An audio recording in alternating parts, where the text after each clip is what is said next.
The bell strikes one, we take no note of time but from its loss. To give it then a tongue is wise in man. As if an angel spoke, I feel the solemn sound. Young.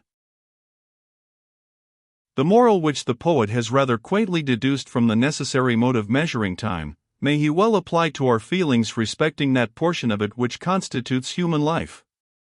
We observe the aged, the infirm, and those engaged in occupations of immediate hazard, trembling as it were upon the very brink of non-existence, but we derive no lesson from the precariousness of their tenure until it has altogether failed. Then, for a moment at least, our hopes and fears start up alarmed, and o'er life's narrow verge look down on what? A fathomless abyss. A dark eternity, how surely ours. The crowd of assembled gazers and idlers at Ellangowan had followed the views of amusement, or what they called business, which brought them there, with little regard to the feelings of those who were suffering upon that occasion. Few, indeed, knew anything of the family. The father, betwixt seclusion, misfortune, and imbecility, had drifted, as it were, for many years out of the notice of his contemporaries. The daughter had never been known to them. But when the general murmur announced that the unfortunate Mr. Bertram had broken his heart in the effort to leave the mansion of his forefathers, there poured forth a torrent of sympathy, like the waters from the rock when stricken by the wand of the prophet. The ancient descent and unblemished integrity of the family were respectfully remembered. Above all, the sacred veneration due to misfortune, which in Scotland seldom demands its tribute in vain, then claimed and received it. Mr. Macmorland hastily announced that he would suspend all further proceedings in the sale of the estate and other property, and relinquish the possession of the premises to the young lady, until she could consult with her friends, and provide for the burial of her father. Glossin had cowered for a few minutes under the general expression of sympathy, till, hardened by observing that no appearance of popular indignation was directed his way, he had the audacity to require that the sale should proceed. "I will take it upon my own authority to adjourn it," said the sheriff substitute, "and will be responsible for the consequences. I will also give due notice when it is again to go forward. It is for the benefit of all concerned that the lands should bring the highest price the state of the market will admit, and this is surely no time to expect it. I will take the responsibility upon myself." Glossin left the room, and the house too, with secrecy and dispatch, and it was probably well for him he did so, since our friend Jacques Jabos was already haranguing a numerous tribe of bare-legged boys on the propriety of pelting him off the estate. Some of the rooms were hastily put in order for the reception of the young lady, and of her father's dead body. Mannering now found his further interference would be unnecessary, and might be misconstrued. He observed, too, that several families connected with that of Ellangowan, and who indeed derived their principal claim of gentility from the alliance, were now disposed to pay to their trees of genealogy a tribute, which the adversity of their supposed relatives had been inadequate to call forth, and that the honor of superintending the funeral rites of the dead Godfrey Bertram, as in the memorable case of Homer's birthplace, was likely to be debated by 7 gentlemen of rank and fortune, none of whom had offered him an asylum while living. He therefore resolved, as his presence was altogether useless, to make a short tour of a fortnight, at the end of which period the adjourned sale of the estate of Ellangowan was to proceed. But before he departed, he solicited an interview with the dominie.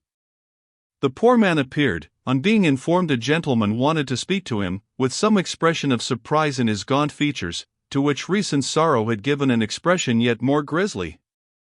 He made 2 or 3 profound reverences to Mannering, and then, standing erect, patiently waited an explanation of his commands. "You are probably at a loss to guess, Mr. Sampson," said Mannering, "what a stranger may have to say to you.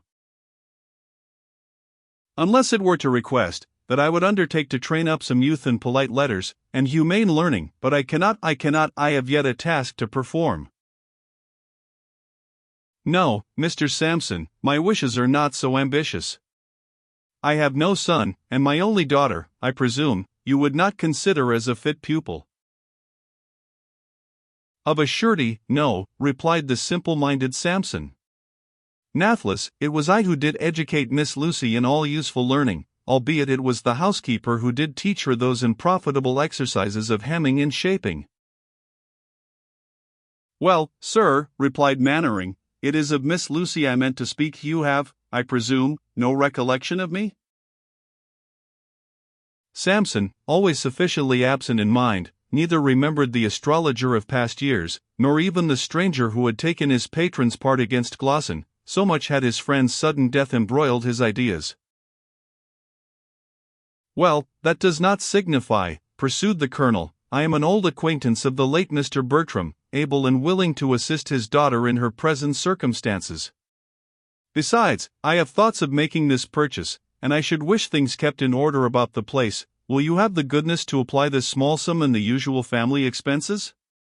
He put into the dominie's hand a purse containing some gold. "Prodigious!" exclaimed Dominie Samson. "But if your honor would tarry—" "Impossible, sir, impossible," said Mannering, making his escape from him.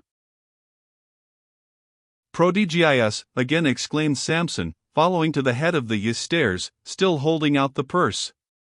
But as touching this coin money, Mannering escaped downstairs as fast as possible. "Prodigious!" exclaimed Dominie Samson, yet the third time, now standing at the front door. "But as touching this specie—" But Mannering was now on horseback, and out of hearing. The dominie, who had never, either in his own right, or as trustee for another, been possessed of a quarter part of this sum, though it was not above 20 guineas, took counsel, as he expressed himself, how he should demean himself with respect unto the fine gold thus left in his charge. Fortunately he found a disinterested adviser in Macmorland, who pointed out the most proper means of disposing of it for contributing to Miss Bertram's convenience, being no doubt the purpose to which it was destined by the bestower. Many of the neighboring gentry were now sincerely eager in pressing offers of hospitality and kindness upon Miss Bertram. But she felt a natural reluctance to enter any family, for the first time, as an object rather of benevolence than hospitality, and determined to wait the opinion and advice of her father's nearest female relation, Mrs. Margaret Bertram of Singleside, an old unmarried lady, to whom she wrote an account of her present distressful situation.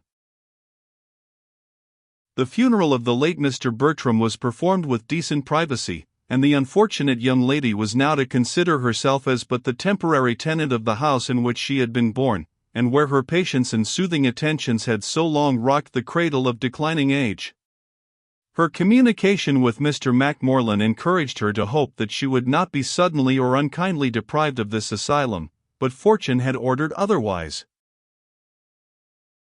For 2 days before the appointed day for the sale of the lands and estate of Ellangowan, Macmorland daily expected the appearance of Colonel Mannering, or at least a letter containing powers to act for him.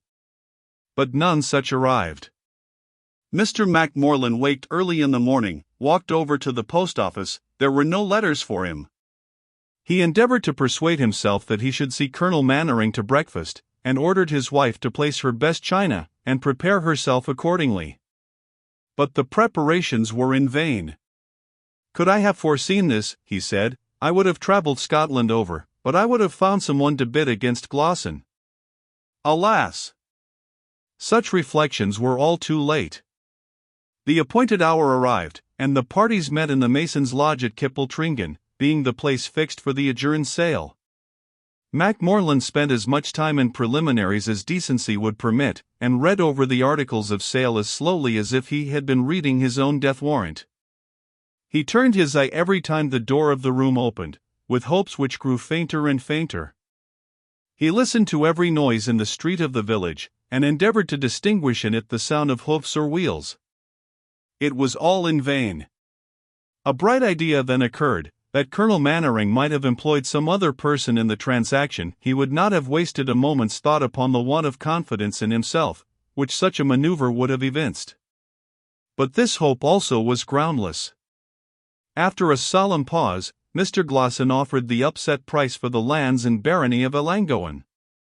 No reply was made, and no competitor appeared, so, after a lapse of the usual interval by the running of a sandglass, upon the intended purchaser entering the proper sureties, Mr. Macmorland was obliged, in technical terms, to find and declare the sale lawfully completed, and to prefer the said Gilbert Glosson as the purchaser of the said lands and estate.